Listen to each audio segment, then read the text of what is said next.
Polar hair dye shampoo tutorial, how to use it. So in this video, I'll show you how you can use the Polar hair dye shampoo. So first, go ahead and wear gloves and protect clothing.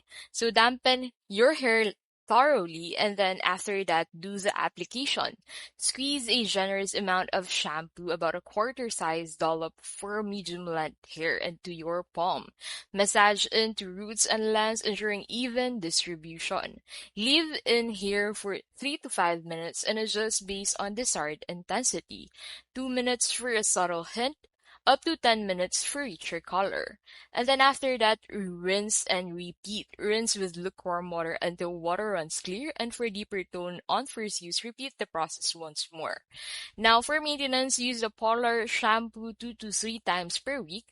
On non-color days, follow with a color-safe shampoo to preserve pigment.